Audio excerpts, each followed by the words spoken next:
कि अगर कॉलेज जाने के बाद हमें स्कॉलरशिप के बारे में पता चलेगा तो फर्स्ट सेमेस्टर का जो फ़ी है वो तो हमें खुद से पे करना पड़ेगा। बट जनरल मेल के लिए काफ़ी कम आती है। अगर आप SC/ST कैंडिडेट हो, IIT NIT के अंदर आपका ट्यूशन फ़ी वैसे ही माफ़ रहता है। तो ये स्कॉलरशिप सबसे ज़्यादा फेमस रहते हैं जो कि 1 लाख अबव के होते हैं। कॉलेज ज्वाइन करने से पहले क्या इन्हें स्कॉलरशिप्स के बारे में पता था? तो पलक, हमने सुना है कि MNIT जयपुर जाने के बाद आपने काफ़ी सारे स्कॉलरशिप्स के बारे में पता किया एंड फाइनली आपके पास स्कॉलरशिप है भी। अभी आप सेकेंड ईयर में हो तो उम्मीद करता हूँ और कुछ स्कॉलरशिप्स के बारे में पता चला होगा। तो रिलेटिंग टू दैट हमारी ऑडियंस भी जानना चाहती है कि हमारे लिए कौन कौन से स्कॉलरशिप्स हैं फर्स्ट ईयर के अंदर, सेकेंड ईयर में, थर्ड फोर्थ ईयर में क्या कुछ सिनेरियो होता है स्कॉलरशिप्स को लेकर, कितने पैसे मिलते हैं, क्या कुछ क्राइटेरिया होता है, हमें स्कॉलरशिप्स के बारे में कहाँ से पता चलेगा। तो सारी चीज़ आज पलक से समझने की कोशिश करेंगे कि कॉलेज ज्वाइन करने से पहले क्या इन्हें स्कॉलरशिप्स के बारे में पता था तो कितना पता था, कॉलेज ज्वाइन करने के बाद कितना पता चला एंड फाइनली कौन से स्कॉलरशिप्स पलक ने लिए। और इनके कुछ फ्रेंड्स भी होंगे क्योंकि आफ्टर ऑल एक स्टूडेंट को मैक्सिमम 1 से 2 स्कॉलरशिप्स, वो भी रेयर केस होते हैं 2 स्कॉलरशिप्स मिलते हैं, बट स्कॉलरशिप्स बहुत सारे। तो जो और पलक के फ्रेंड्स ने और स्कॉलरशिप्स लिए होंगे, सारी चीज़ें आज हम कवर करने की कोशिश करेंगे। तो पलक, आप बताइए, कॉलेज ज्वाइन करने से पहले आपको कितना कुछ पता था स्कॉलरशिप के बारे में? ओके, सो ऐसा होता है कि अगर आप NIT या IIT से हो तो आपको स्कॉलरशिप मिलना बहुत इजी हो जाता है कॉलेज में आने के बाद। वैसे भी काफ़ी सारी स्कॉलरशिप निकलती हैं इंजीनियरिंग स्टूडेंट्स के लिए, बट ऐसा है कि NIT IIT में थोड़ी ज़्यादा आती हैं। लाइक हमें मेल्स आते रहते हैं on a regular basis in first year में स्कॉलरशिप अवेल करना काफ़ी इजी रहता है as compared to second, third, fourth year, because उसके बाद में इतने नहीं आते हैं स्कॉलरशिप के मेल्स। तो येस, टॉकिंग अबाउट कि मुझे कितना पता था यहाँ आने से पहले, तो मुझे नहीं पता था कॉलेज आने से पहले कि स्कॉलरशिप्स वगैरह भी मिलते हैं। बट यहाँ पे आने के बाद जैसे जैसे मेरे फ्रेंड्स ने स्कॉलरशिप्स ली तो मुझे पता चला कि अरे स्कॉलरशिप्स भी मिलते हैं। तो मैंने थोड़ा पता किया एंड देन मुझे पता चला कि इतने इतने टाइप के स्कॉलरशिप्स होते हैं और ऐसे ऐसे हम उनको अवेल कर सकते हैं। तो ठीक है, कितने टाइप्स के होते हो तो हम बात करेंगे, लेकिन एक स्टूडेंट्स का मेजर कंसर्न होता है कि अगर कॉलेज जाने के बाद हमें स्कॉलरशिप के बारे में पता चलेगा तो फर्स्ट सेमेस्टर का जो फ़ी है वो तो हमें खुद से पे करना पड़ेगा एंड हमारी फाइनेंशियल कंडीशन उतनी अच्छी है नहीं कि हम वो खुद से पे कर सके। तो वैसे सिचुएशन में स्टूडेंट्स क्या करते हैं? एक्चुअली ऐसा होता है दैट फर्स्ट सेमेस्टर तक तो बेसिकली लोन मिलना भी काफ़ी डिफ़िकल्ट रहता है और स्कॉलरशिप तो वैसे भी नहीं मिलती है फर्स्ट सेमेस्टर में। वो सेकेंड सेमेस्टर के बाद से स्टार्ट होती है जब आप अप्लाई करते हो उनके लिए, फिर आपका सिलेक्शन होता है। इनफैक्ट फर्स्ट ईयर के एंड तक आ जाता है कि तब तक ही स्कॉलरशिप आएगी, उससे पहले काफ़ी कम चांसेस होते हैं। तो फर्स्ट सेमेस्टर तक तो लोन कर सकते हो, अगर हो सके तो लोन पे रह लो, और स्कॉलरशिप तो नहीं मिलेगी बट लोन कर सकते हो या फिर खुद से ही देखना पड़ता है फर्स्ट सेमेस्टर का। ठीक है, तो जो स्टूडेंट्स अभी अगले साल जाने वाले हैं तो आप बिल्कुल उस एन मौके पे जाके ना घबराओ। इसलिए बोलूँगा फर्स्ट सेमेस्टर का कम से कम 1 लाख से 1.5 लाख रुपये आप अपने सेव करके रखिए, क्योंकि अगर आप SC/ST कैंडिडेट हो, IIT NIT के अंदर आपका ट्यूशन फ़ी वैसे ही माफ़ रहता है। लेकिन अगर OBC या जनरल कैंडिडेट हो, अगर आपका फुल ट्यूशन फी वेवियर मिलना भी होगा, लेकिन स्टिल मैक्सिमम केसेज में आपको पहले पूरा फी पे करना पड़ेगा। तो 1 लाख 1.5 लाख रुपए सिक्योरिटी के लिए शुरू से बचा के रखिए या फिर कहीं से अरेंज करके रख सकते हो। अब समझते हैं, अब आप फर्स्ट ईयर के अंदर आ गए हो, स्कॉलरशिप्स के नोटिफिकेशंस 1-1.5 महीने में कहीं ना कहीं किसी फ्रेंड्स से, किसी व्हाट्सएप ग्रुप्स पे आने चालू हो जाते हैं। तो पलक से समझते हैं इन्हें कहाँ से पता चला और कब तक पता चलता है, क्या कुछ सिचुएशन रहा, आपको पता किस तरीके से चला पलक स्कॉलरशिप्स के बारे में? तो एक्चुअली हमारे कॉलेज में तो ऐसा होता है कि हमें DSW से, मतलब डीन स्टूडेंट वेलफेयर से मेल आने स्टार्ट हो जाते हैं। तो हमें मेल आते हैं, जैसे ही कोई स्कॉलरशिप निकलेगी हमारे लिए हमें मेल आ जाएगा। अगर वो क्राइटेरिया फुलफ़िल हो रहा है तो उसके लिए अप्लाई कर सकते हो। और जैसे आपने बताया SC/ST, OBC, जनरल, तो बेसिकली सबके लिए ईजी है स्कॉलरशिप अवेल करना। SC/ST और PWD के लिए और भी आसान है क्योंकि उनके लिए रेगुलर बेसिस पे आती रहती हैं स्कॉलरशिप। सबसे ज़्यादा डिफ़िकल्ट है जनरल मेल स्टूडेंट के लिए, और फीमेल के लिए भी काफ़ी स्कॉलरशिप्स आती हैं जनरल के लिए, एंड EWS के लिए भी आती हैं, बट जनरल मेल के लिए काफ़ी कम आती है। सो स्कॉलरशिप्स का पता तो चल जाएगा, मेल के ऊपर आधा रहेगा एंड क्राइटेरिया आप देख सकते हो, उसके अकॉर्डिंग आप फिल कर सकते हो फॉर्म। फिर से क्या इशू एड्रेस हुआ है जिसके लिए कमेंट्स भरने वाले हैं जनरल मेल कैंडिडेट्स, तो वो यार अब हम कुछ नहीं कर सकते, वो हमारी सरकार ने जो करना था कर दिया है। हम आगे बढ़ते हैं कि ठीक है, जो भी जितने भी प्रकार के स्कॉलरशिप्स हैं, एक तो आपने बोल दिया कि आपके DSW की तरफ से मेल्स आ जाते हैं, डीन स्टूडेंट वेलफेयर, उसके अलावा भी और बहुत से स्कॉलरशिप्स होते हैं जो कि आपको मेरे तरफ से तो ये रिकमेंडेशन होता है, जितना शुरू में नेटवर्किंग कर सको, जितने फ्रेंड्स बना सको, किसी को एक स्कॉलरशिप पता चला, किसी को एक, उस तरीके से कई स्कॉलरशिप्स के बारे में आपको पता चल सकता है। उसके अलावा और कुछ तरीके पलक जो आपने देखे हों? उसके अलावा फ्रेंड्स वगैरह से पता चल जाता है, जैसे किसी फ्रेंड को कोई स्कॉलरशिप के बारे में पता चला, वो हमसे डिस्कस करेगा तो हमें पता चल जाएगा कि यार स्कॉलरशिप्स हैं। और भी लाइक मेजरली तो मेल से ही पता चलता है, और ऐसा भी नहीं है कि जनरल मेल के लिए कोई स्कॉलरशिप नहीं होती है, बट मोस्टली जिनकी 8 लाख अबव इनकम होती है एनुअल इनकम, उनके लिए नहीं होती है, सो उनसे कम के लिए होती है।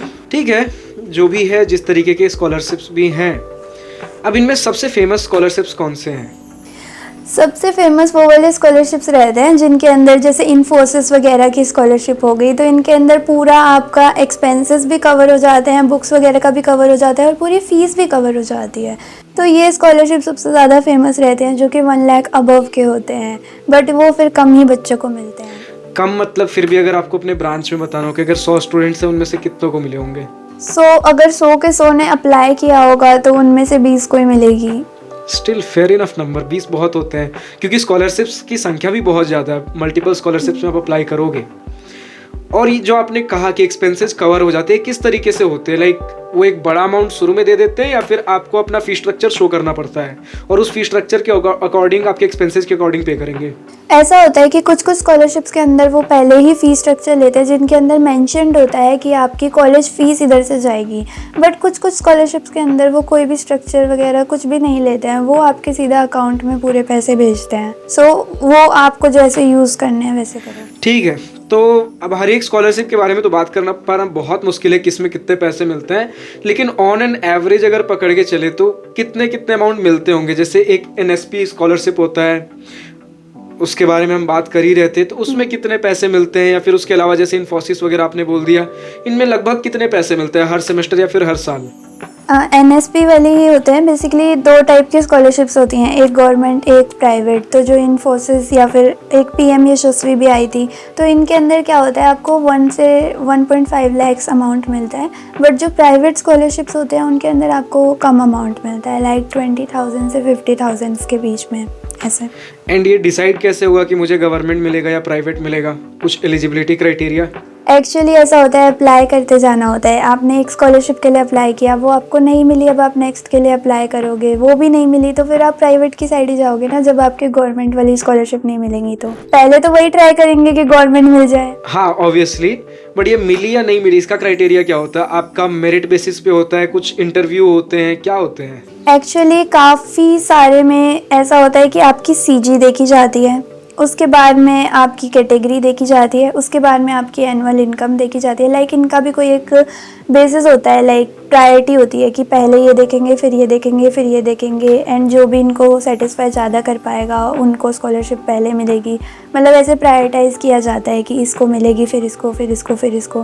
तो आपका अगर नाम आ गया तो आ गया, अदरवाइज़ नहीं आया। और जैसे जो स्कॉलरशिप मुझे मिली हुई है, हमारा प्रॉपर एक पेपर हुआ था, एक टेस्ट हुआ था ऑनलाइन, तो वो टेस्ट में जिसकी मेरिट आएगी वही, उसी को स्कॉलरशिप मिलेगी। सो इस तरीके से कहा।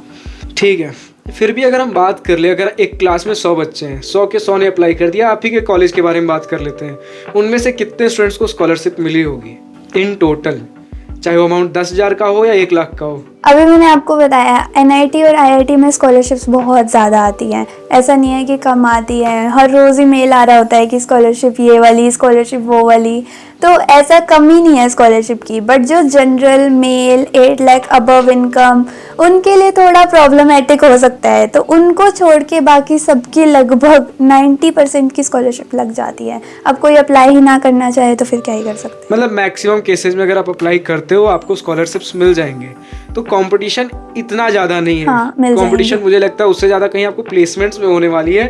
तो ठीक है, एक बार आप NIT पहुंच जाओ, IIT पहुंच जाओ, स्कॉलरशिप्स लेना हो बस पता करते रहिए, क्योंकि एक सिनेरियो ये बनता है कि अगर कुछ ऐसे स्कॉलरशिप्स आते हैं, अगर आपने फर्स्ट ईयर में नहीं लिया तो उनके लिए आप सेकेंड ईयर से एलिजिबल नहीं रहोगे।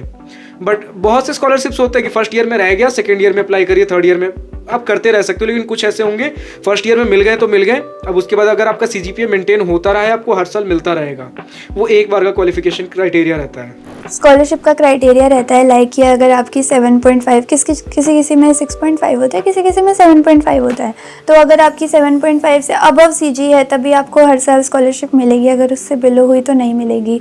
कुछ में ऐसा भी रहता है कि आपका रिकॉर्ड क्लीन रहना चाहिए, मतलब आपकी डिस्को वगैरह नहीं लगनी चाहिए, या फिर आपके क्या बोलते हैं उसको, अटेंडेंस में कोई प्रॉब्लम नहीं होनी चाहिए, आपकी बैक नहीं लगनी चाहिए। तो ऐसा कुछ क्राइटेरिया रहता है, तो वो आपको एकदम क्लीन रिकॉर्ड रखना होता है, अदरवाइज़ आपकी स्कॉलरशिप कैंसिल भी हो सकती है सेकंड थर्ड ईयर में। ठीक है पलक, फेयर इनफ। बट अगर हमारे स्टूडेंट्स को कुछ इस वीडियो से स्कॉलरशिप्स के बारे में पता करके जाना हो कि एटलीस्ट इन स्कॉलरशिप्स के ऊपर नज़र रखें, उनके डेडलाइंस कौन से, उनके डॉक्यूमेंट्स क्या हैं, तो कुछ स्कॉलरशिप्स के बारे में अगर आप बताना चाहो। एक्चुअली ऐसे मुझे नाम तो नहीं पता है लाइक स्कॉलरशिप्स के बहुत सारी के, बट एक दो हैं जो कि मेरे ध्यान में है, जो कि मेरी फ्रेंड्स वगैरह की भी लगी हैं। तो रिलायंस हो गई, इन्फोसिस हो गई, सुलाल करके भी एक स्कॉलरशिप होती है, एंड PM यशस्वी भी होती है, NSP वगैरह के ऊपर भी चेक कर सकते हैं, और मेल वगैरह भी आते हैं, तो इनके फॉर्म्स वगैरह का ध्यान रखना। और अगर इनमें से कोई नहीं लगती है तो आप प्राइवेट की साइड में जा सकते हो। बट मैं तो यही कहूँगी कि जितनी भी स्कॉलरशिप आती जा रही है और आपका उनमें क्राइटेरिया सेटिस्फाई हो रहा है, वो सारी की सारी स्कॉलरशिप के फॉर्म फिल करते जाओ, बिकॉज आपको मैक्सिमम एक ही स्कॉलरशिप मिल सकती है, एक स्टूडेंट को एक ही स्कॉलरशिप मिल सकती है कॉलेज में। तो वो ध्यान रखना कि आप सारी स्कॉलरशिप फिल कर रहे हो जिसमें भी आपका क्राइटेरिया सेटिस्फाई हो रहा है। ठीक है, 2-3 स्कॉलरशिप्स मुझे याद आ रहे हैं, जैसे कुछ मेरे फ्रेंड्स ने वीवो हो गए, सैमसंग हो गए, एंड इसके अलावा HDFC वगैरह के भी मिल जाएंगे। And maximum of the scholarships आपको NSP के वेबसाइट पोर्टल पर देखने को मिल जाएंगे। इसके अलावा आप एजुकेशन लोन लेना हो देन विद्या लक्ष्मी का पोर्टल चेकआउट कर सकते हो। मतलब ये आपके 2 वेबसाइट्स बहुत काम आएंगे आपके कॉलेज फाइनेंसेस को मैनेज करने के लिए। इसके अलावा आपके स्टेट गवर्नमेंट की तरफ से भी बहुत से नहीं, लेकिन स्टेट गवर्नमेंट की तरफ से यूजुअली कुछ स्कॉलरशिप्स देखने को मिलते हैं, वो आप पता करते रह सकते हो। एंड बाकी फ्रेंड्स का नेटवर्क है, फ्रेंड्स को कुछ पता चला, आपको कुछ पता चला, चीज़ें आपस में शेयर करिए। Networking would be your best asset for this time. And that's all for today. But अगर पलक हम कुछ डिस्कस कर ले, आगे आने वाले वीडियोज में हमारी ऑडियंस और कौन से वीडियोज हमसे एक्सपेक्ट कर सकती है? आने वाले वीडियोस में ऐसे तो काफ़ी कुछ आने वाला है अभी, but mostly related to college fest and hostels and like networking, like loan related. So ये सारी वीडियोस में आप देखने वाले हो मुझे।